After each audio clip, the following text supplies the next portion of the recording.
आता असं म्हणायचं की महामंडळाचं वाटप अद्याप झालेलं नाही.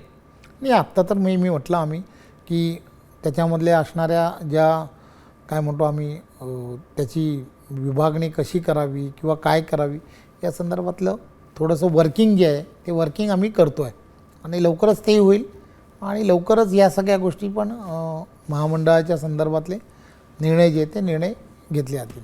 आजच सकाळपासून एक चर्चा सुरू आहे आणि त्यात म्हटलं जातं की महायुतीतले 8 मंत्री जे आहेत ते बदलले जाणार आहेत आणि लवकरच मंत्रिमंडळात फेरबदल होणार आहेत. राज्यातल्या मंत्रिमंडळात फेरबदल अपेक्षित आहेत म्हणजे तुमच्या पक्षाकडून किंवा महायुतीत काय अपेक्षित असं काय आहे? ते मला तर 100% वाटतं की नाही.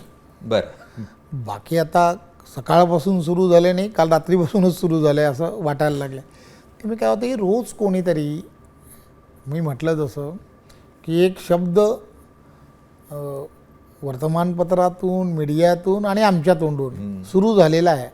कोणता तरी एखादा नेरेटिव्ह काय सेट करावा त्याचं एक कोणी ना कोणीतरी तयार करत असतो, त्यापैकी एक असावा असं मला वाटतं. सध्या तरी मंत्रिमंडळामध्ये बदल होणार नाही अशी शक्यता स्वतः भाजपचे प्रदेशाध्यक्ष व्यक्त करत आहे आणि भाजपनं ठरवल्याशिवाय काय मंत्रिमंडळामध्ये बदल होत नाही. त्यामुळे होतील असं काही दिसत नाही. आणि महामंडळ साहजिक आहे, प्रत्येकाचा अगदी जिव्हाळ्याचा विषय, कार्यकर्ता अगदी वाट बघतोय, तेही अद्याप झालेलं नाही, त्यालाही थोडा वेळ लागणार आहे. त्यामुळे स्पष्ट संकेत आहेत, थोडं थांबा, योग्य निर्णय योग्य वेळेला होतील.